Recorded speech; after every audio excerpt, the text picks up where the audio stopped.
अपने पाछे के देखेगा, फिर तो कुम्हार देखेगा।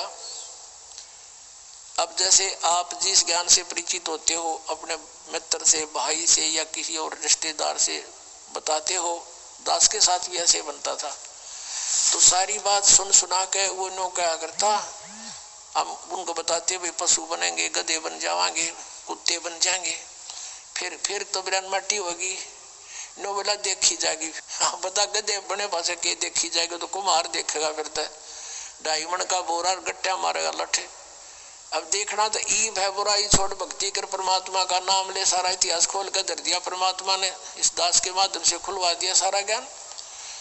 तो इसी तरह जैसे कोई गुट्टी लावे है सामने, वह टीटी बन जाए गुट्टी ला के, उन्होंने सोचा गुट्टी छोड़नी पड़ेगी, फिर देखांगे, फिर कुम्हार देखा, फिर तो तुम नहीं देख सकते।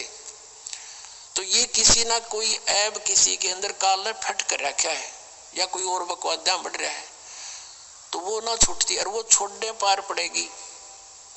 वो तो कल मृत्यु होगा तो छूटेगी, जिसको तू अपनी मान रहा है। तो इन फार्मूलों से हम इस मार्ग पर दृढ़ होकर चल सकते हैं। अब इसको लंबा ना करके थोड़ा शॉर्ट में बताते हैं। फिर क्या बताते हैं, इंद्र को भी और ईश की पदवी, और ब्रह्मा वरुण धर्मराया, विष्णुनाथ के पुर को जाकर फिर भी वापस आया। कहते असंग जन्म तना मरत्या हो गए, जीवित क्यों ना मरे रे, ये 12 मद महल मठ बोरे बहु ना दे धरे रे। जीवित मरना किसे कहते हैं?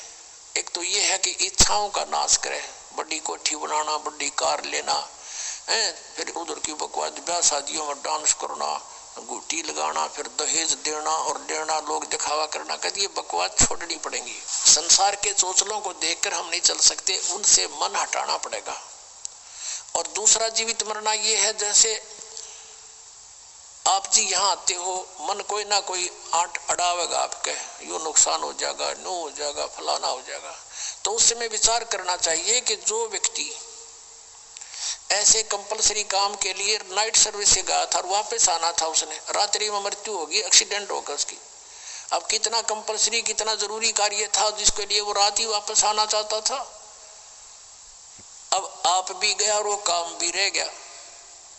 तो नो इस मन पापी ने समझा दे, जब ये बकवाद करने लग गए, सत्संग की तरफ चले और ये कुछ आंट अड़ावे, तो नो मन जीवित मर ले कि नो सोच ले मैं मर गया और मेरी मृत्यु होगी, और फिर कौन संभालेगा इसने, और चल पड़ा आंख मीच के सत्संग की तरफ। आप देखना, इसका कहते बड़ा पुण्य मिलेगा आपको। और फिर 3 दिन के बाद, 4 दिन के बाद आप वापस चले जाओगे, और आप वापस जाकर के जो थोड़ा बहुत काम उलट पुलट हो भी गया, वैसे तो होता नहीं भगवान के लिए, जो सच्चे दिल तो चलते ठीक उड़ा खड़ा पाओगा भगवान आपको, ये सत्कर मान लेना। लेकिन हम इतना विश्वास नहीं कर पाते शीघ्र सी, तो इन परमात्मा के विधान के अनुसार चल कर देखें। तो यूं सोच ले, 4 दिन में जो काम बिगड़ गया उसने फिर संभाल लेंगे जाके, और जब परमानेंट टिकट कटेगी फिर, या कौन सा ये पक्का कि हम नहीं मरेंगे, जब मान ले परमानेंट मर गए, मृत्यु होगी, फिर क्या करोगे? वो काम फिर भी रह गया, राम भी रह गया। कहते हैं राम नाम कड़ुआ लग गए और मीठे लग गए दाम, दुविधा में दोनों गए, माया मिली ना राम। एक हमारे गुरुदेव जी के शिष्य थे, तलवंडी भाई कस्बा है फिरोजपुर जिले में, और गुरु जी के सतलोक जाने के उपरांत दास की वहां जाके सत्संग करने लग गया था। कुछ दिन किया वहां, दूसरे रविवार को। तो उनका गुरु जी के जो शिष्य थे, उनका कोई रिश्तेदार आया था, कोई बुढ़िया के शोक व्यक्त करने। शुक्र को आया था, शनिवार को उसने जाना चाहा।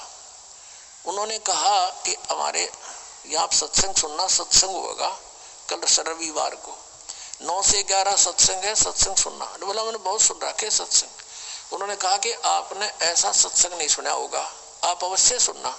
बोला नहीं, मुझे बहुत जरूरी कार्य है, वहाँ एक कॉन्ट्रैक्ट होना है, मेरा एग्रीमेंट होना है, और उसमें मुझे 5 लाख का बेनिफिट होगा। तुम क्या जानो मेरे व्यवसाय के बारे में। और सन 1997 की बात है ये, 1997 में 5 लाख, आज के 50 लाख है, समझ लो।